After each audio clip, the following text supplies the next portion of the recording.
This country, under various coalition governments, has earned a tough reputation in dealing with illegal boat people, immigrants.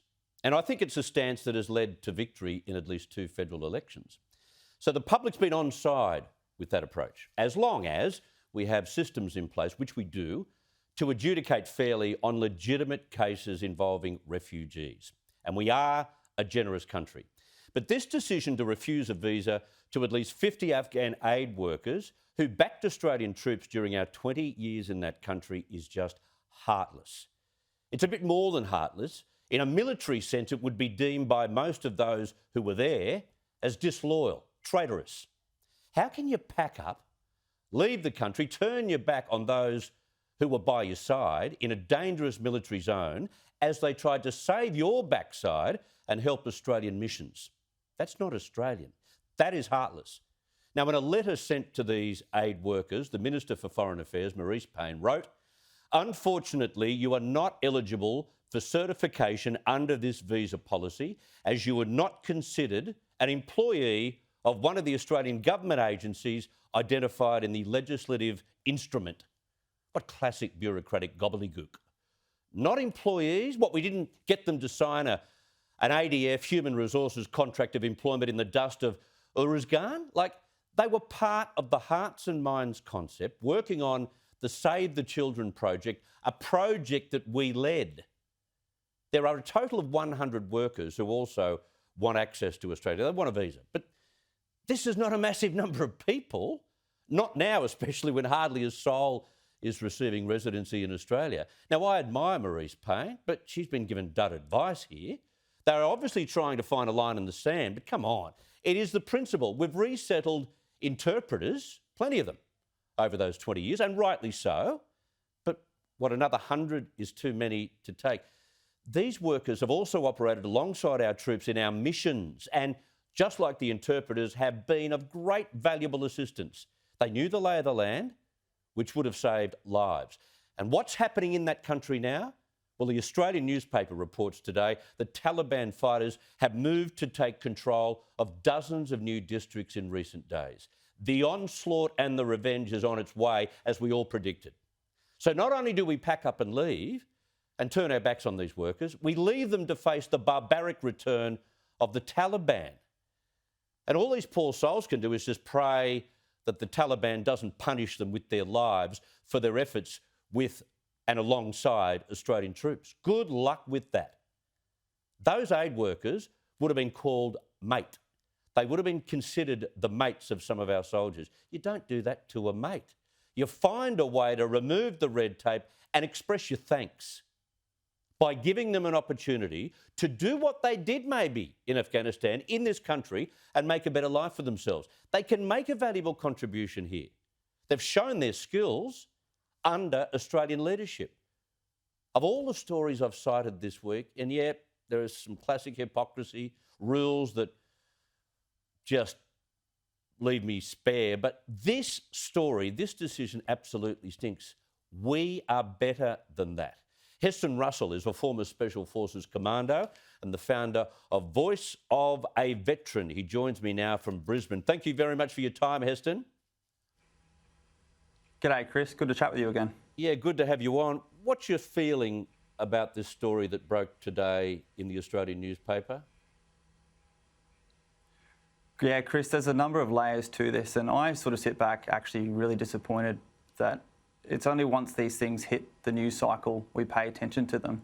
I don't know if you recall, but when I did an interview with Alan Jones in November last year, post the Brereton report, I actually explained how the Afghan Special Police platoon that my platoon worked with as a part of the Special Operations Task Group in Afghanistan was killed by the Taliban when we withdrew from Tarankout at the end of 2013 and in 2014. How so many of my guys have struggled with knowing that. We were even helping them with our visa applications back then.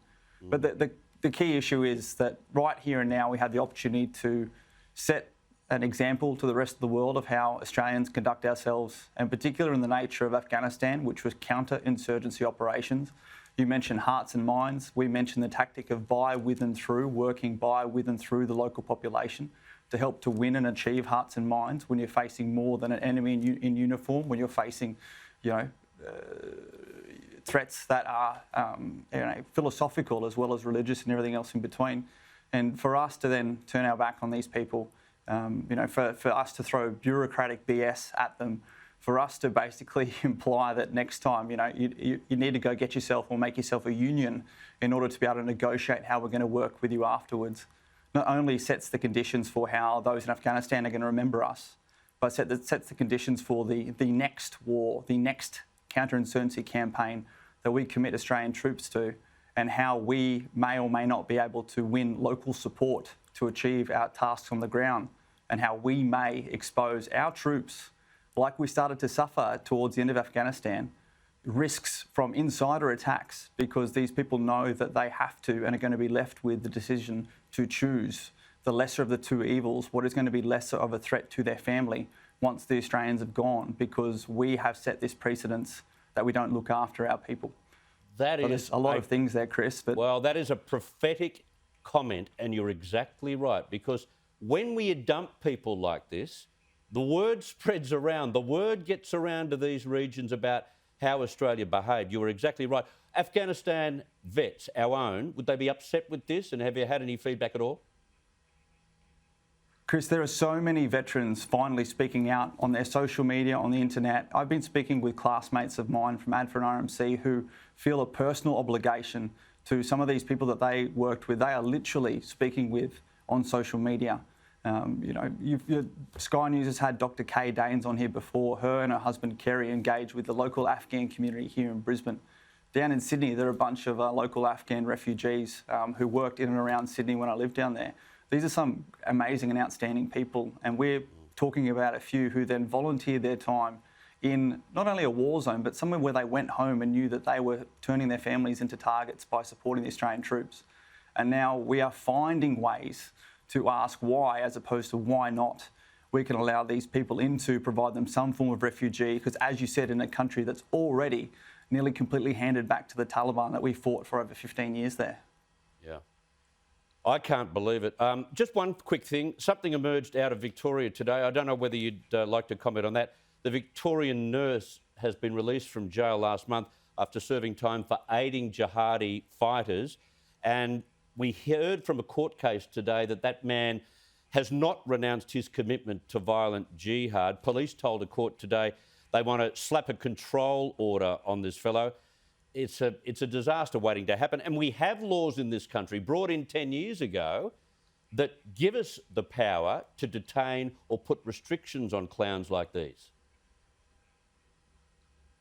Yeah, right. I mean, I don't know enough about that, Chris. I mean, surely I would hope that the police and the legal system has enough powers these days, especially with those that have been passed. And I'm a bit cautious to comment on things, particularly with the presumption of innocence that we like to maintain in this country. Sure. Heston Russell, thank you very much for your comments on what hopefully will be revisited by the Foreign Minister. Thank you for your time. Thank you, Chris. Yeah.